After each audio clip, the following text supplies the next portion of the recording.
Kita awali dengan informasi pertama. Saudara Kapolda Aceh menegaskan fenomena kedatangan etnis Rohingya ke Aceh bukan murni sebagai pengungsi, namun bagian dari aksi kejahatan penyelundupan manusia. Pasalnya mereka tidak datang dari Myanmar, tapi kamp pengungsian Bangladesh yang mempunyai kartu UNHCR masuk ke Indonesia secara ilegal yang dikoordinir oleh sindikat jaringan penyelundupan manusia. Kapolda Aceh Irjen Pol Ahmad Kartiko mengungkapkan, gelombang pengungsi Rohingya yang masuk ke Aceh secara ilegal dikoordinir oleh sindikasi penyelundupan manusia.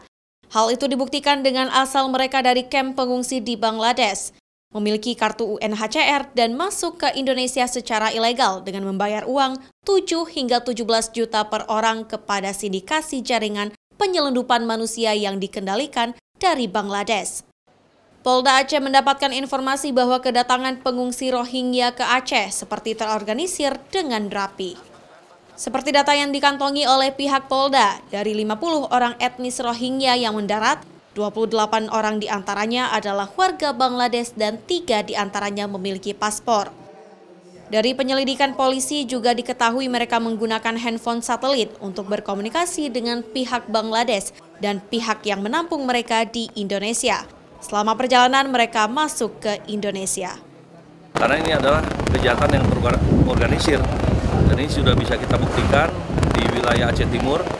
50 orang yang masuk itu, 28 orang itu warga Bangladesh dan 3 orang memiliki paspor. Jadi yang lainnya 25 orang itu berdasarkan hasil interogasi kita dan wawancara kita terhadap para pelaku tersebut. Kapalnya ada.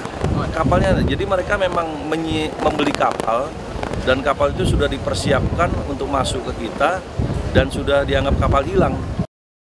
Sementara itu, Kapolda Aceh sebelumnya melakukan pemantauan melalui udara di sepanjang pantai timur Aceh, mulai dari Banda Aceh, Pidi, Biren, Lok Semawe, sampai ke Aceh Timur menggunakan helikopter.